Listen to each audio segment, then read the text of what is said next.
Hello everyone, and welcome back to another Stradigoy guide. I'm immensely excited for this video, as we'll cover my favorite model in the entire Age of Sigmar range, Archmage, Teclis and the Moonspirit Selenar.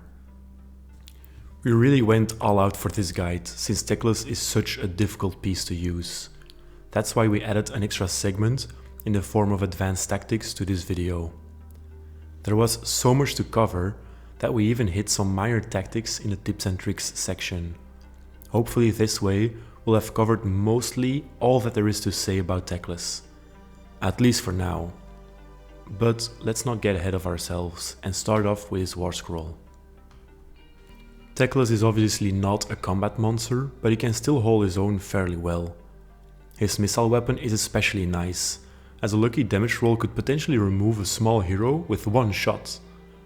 His melee weapons are fine, but be wary not to stick him in a combat against anything that's supposedly decent in melee, because he will lose that. Use him to finish off heroes or to kill smaller units. His 12-inch move is great for that and will allow him to get into position between turns. Do note that this is a degrading stat line. Since Teclis is such an integral part of any list he's in, he will be targeted from the get-go. A measly 4-up save won't be enough to keep him alive for long. That's why we've got some tips to keep him alive longer in the advanced tactics section. Teclis isn't called the Archmage for nothing, and his Warscroll abilities all reflect his magical prowess. His first rule is called just that, Archmage. It allows him to choose how many spells he will cast. At the start of the hero phase, you can choose between casting 4, 2 or 1 spell. Depending on the amount of spells you chose, he will cast those spells at a different value. There is no dice roll needed whatsoever. If you choose to cast 4 spells, they'll be cast on an unmodifiable 10. If you chose to cast 2, they'll be cast on a 12. And if you chose just to cast 1 spell, it's also cast on a 12, but it cannot be unbound by any means. This rule is what makes Teclis so expensive and such an amazing piece to use in your army. The fact that you can simply forgo dice rolls makes his magic incredibly reliable. We'll look at how to utilize this flexibility later in this video. The Moonspirit Selenar also has some gifts to share. All Lumineth, wholly within his aura, add 1 to casts, unbinds and dispels. The range starts off at 16 inches and degrades when Teclis is wounded. This ability is fantastic and pairs well with the extra casting bonus from Zytrek. More on that later. The discs of the Elementary allow Teclis to auto-unbind 1 enemy spell in the enemy hero phase, or auto-dispel 1 endless spell in your own hero phase. Auto-unbinding is such a strong tool that almost no army has, and if they do, it's a once per game ability. We get it every turn. On top of that, Selenar protects the Lumineth from unwanted magic. While they remain within his aura, you can roll a dice when they're affected by a spell. On a 4+, the effect is ignored, and you can bounce back D3 mortal wounds to an enemy unit within 18 inches. This will let your opponent think twice about debuffing or damaging your units with spells. It goes without saying that Teclis is a wizard, but the important part of this bit is that he can unbind any amount of spells. There is no limit whatsoever, which is a nice perk. His 2 innate spells are one of the best spells in the entire game. Protection of Teclis is a huge aura that protects Lumineth wholly within 18 inches with a 5-up ward save. Do note that this cast cannot be combined with Protection of Fish, so you can't have 2 ward bubbles up at the same time. This spell is absolutely fantastic though, as it turns our usually very fragile Lumineth force into a sturdy Legion of Light. Speaking of light, Teclis can unleash an entire storm of it, and it's searing. Storm of Searing White Light affects all enemies within 18 inches. You roll a dice for each enemy unit, and depending on the result, you inflict mortal wounds. When you roll a 5 up, you inflict d6 mortal wounds, for example. A lucky damage roll there can kill off a character without a hitch. Combining this spell with spell portals makes it even more effective, which we will discuss later. As for Teclis' role, we have to describe him as a one-man toolbox first and foremost. He's also the backbone of any army build, and he can do some hero sniping on the side as well.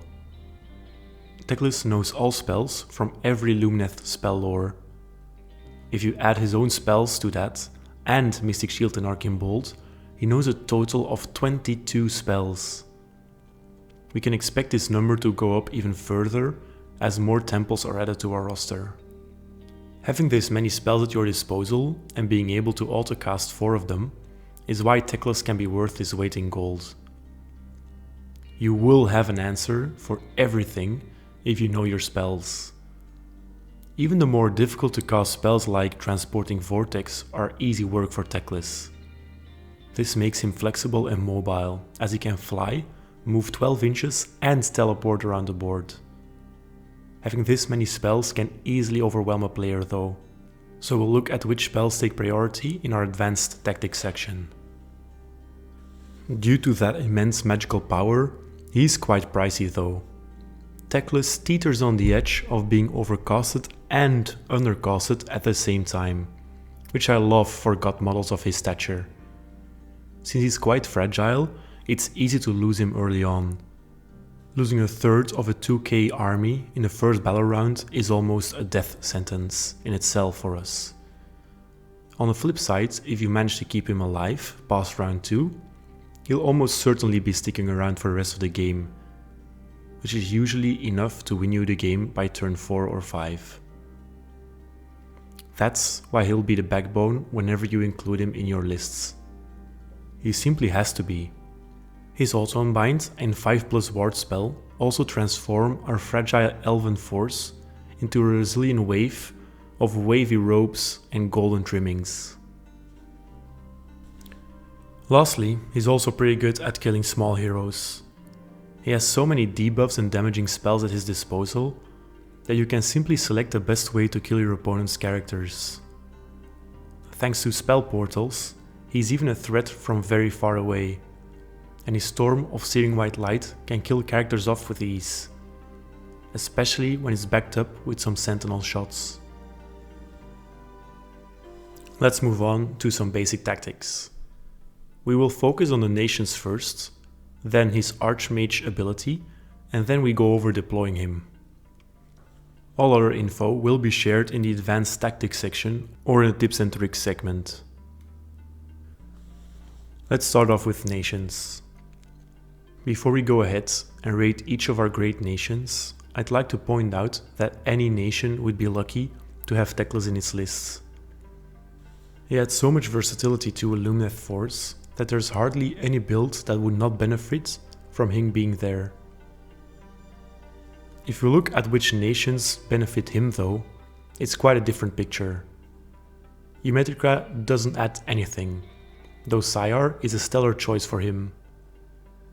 Having double Aether Quartz on our Archmage is huge, as it will allow you to keep him alive longer, which is the only way of winning an evenly matched game.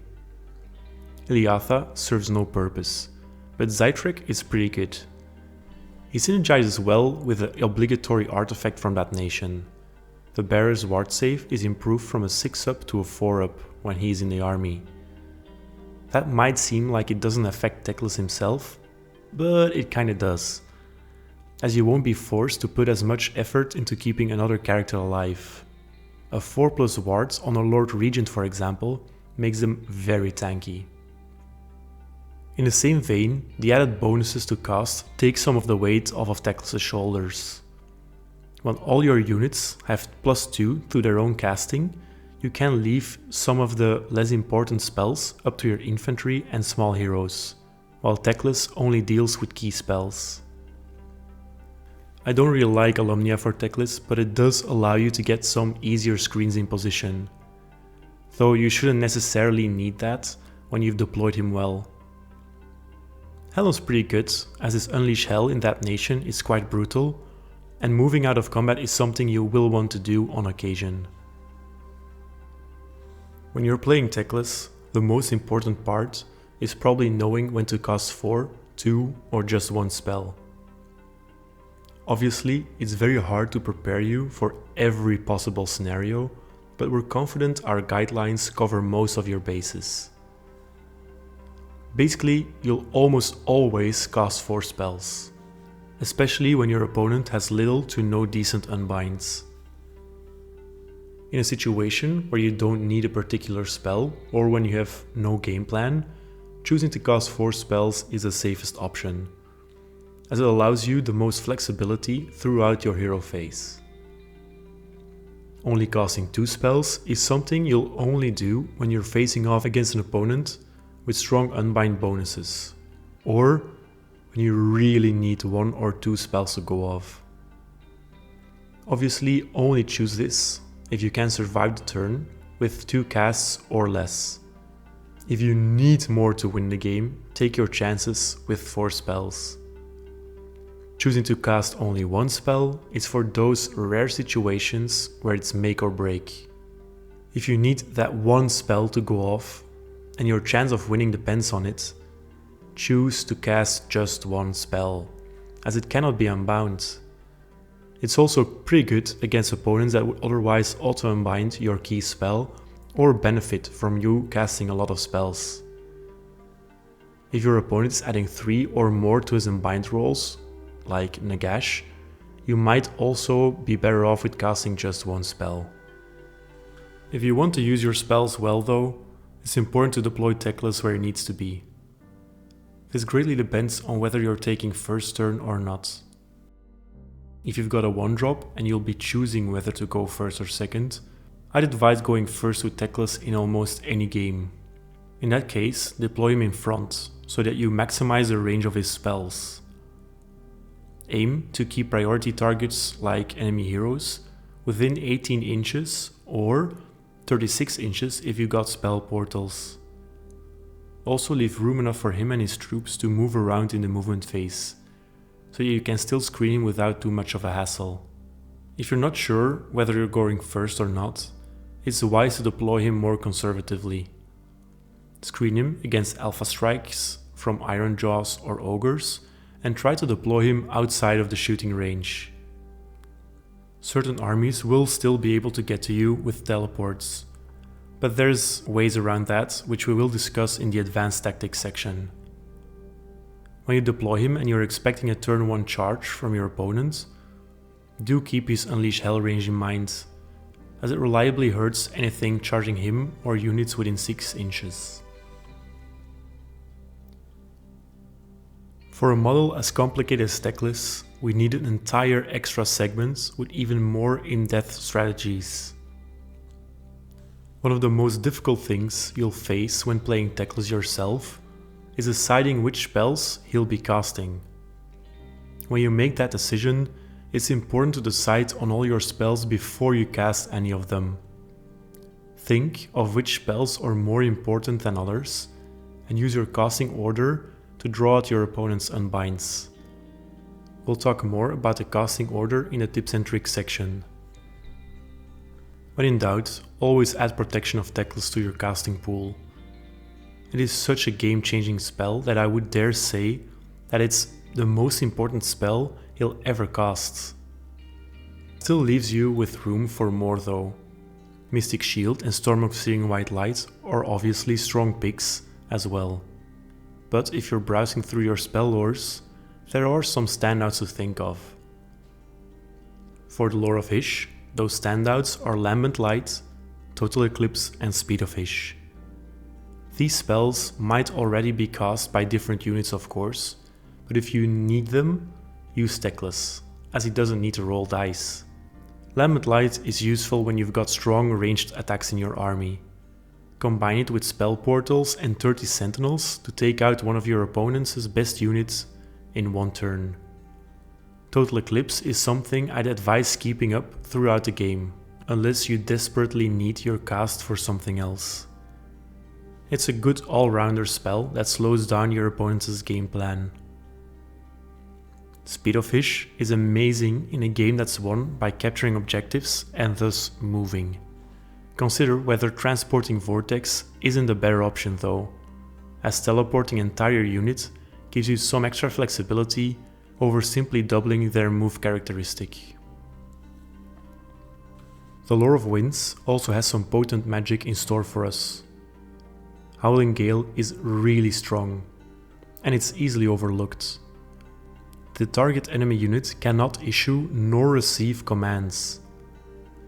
This not only neutralizes their offensive and defensive capabilities, but you could force them to forego using Inspiring Presence. This opens up so many possibilities in the form of bravery bombs that we'll dedicate an entire slide to it in our tips and tricks section. Guiding Flurries is usually an early game tool that you'll most often use to extend the range of your sentinels. It's also fantastic on wind chargers, as they suffer from having short range. The best spell is Transporting Vortex though. It's so good. Its high casting value usually makes it a bit unreliable, but Teclis has no such problems. You can simply pick up an entire unit and redeploy them. This is great for repositioning Teclis himself or other key units like Sentinels. It also doesn't count as a retreat move, so you will still be able to shoot with a unit you've teleported out of combat. The Lore of the High Peaks is not as good as the other two, but there's two spells that might come in handy. Crippling Vertigo is basically a weaker version of the Cathalar's innate spell. It forces your opponent to roll equal to or below his bravery before he's allowed to make a move. This includes moves like charges and pile-ins.